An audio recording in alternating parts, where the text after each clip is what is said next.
ධර්මතිලක මල්ලේ කොහෙද යන්නේ පුතන්ජි එක්ක? මේ පුතන්ජි මේ කැම්පස් කරනවා කියන ඇත්තද? ඔව්නේ. තව මාසෙකින් තමයි කොල්ලට යන්න තියෙන්නේ. මාසෙන්? ඉතාම හොඳයි. ඒතර කොහොමද පුතා විසාට්?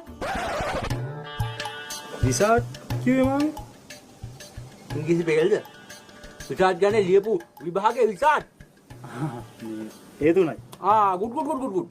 එතකොට මේ අර NVQ පන්න පත්‍රය එහෙම කොහොමද ලේසිද? NVQ? ඉරි ගහන පන්න පත්‍රය NVQ. මේ MCQ පේපර් එක. ඒක අමාරුන් නෑ මාමේ. හරි එහෙනම් අපි ගිහින් එන්නම් ඈ. නෑ මේ ඉන්න හත්තලා මේ පුතාගේ ඔළුවට දෙයක් දාන්නේ නෙමෙයි හදන්නේ ගොඩට දාන්නේ හදන්නේ. දැන් මේ ඔය ආවර්ජනාවක් එහෙම ඔළුවේ තියනවනේ පුතාගේ. නැද්ද ඔළුවේ? මේ පුතන්ජගේ ඔළුවේ නෑ. හයිඩ්‍රජන් හීලියම් ලිතියම් බෙරිලියම් කොහොමද carbon dioxide Tata ලේලන් Pluto magnesium ඉරහඬු තරු පවතිනතුරු අපි මැරෙන්නේ නෑ. වෙන්න 68මාරක් තියෙනවා දැන් ඉතල 50යි තිබ්බේ. නැත්තම් පුතේ ඔක මතක තියාගන්න තව විදියක් තියෙනවා. උපාලි ළඟ නැවේ ගිහින් ධම්මිනිද්ද බලවරි. එහෙමනේ? හරියට හරි.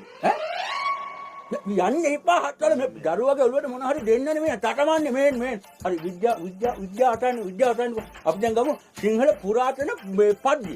සිංහල ඕල් පොම් එක පොම් කරලා ගන්න බෑ. මම පොම් ගන්නම් පුතේ. තන්දේ දෙන්නා දෙපොලේ බත් කනෝ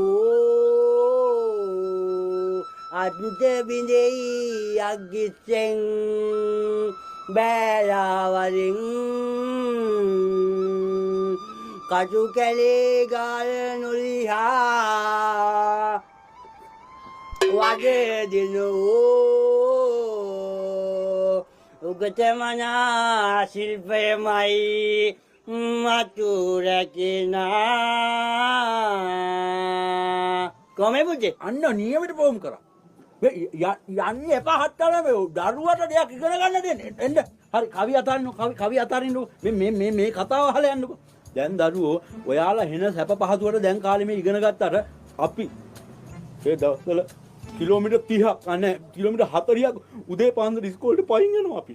නේ එහෙම ගිහිල්ලා ඉස්කෝලේ ඉවරලා ඇවිල්ලා රෑ 100 එක්ක යනවා දඩේමේ.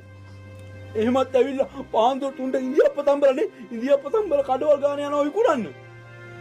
එහෙම කරලා මගේ උත්තර පත්‍රේ බැලුවට පස්සේ සර් මෙහෙත් කළා ඉද්ද ගහලා නැගිටුනේ ඇයි?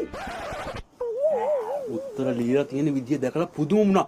මේක ලිව්වේ ළමෙක්මද කියලා ඇහුවා. අනිත් ප්‍රශ්න පත්‍ර මුකුත් බලන්නේ නැතුව කෙලින්ම මාව යවුවා එංගලන්තේ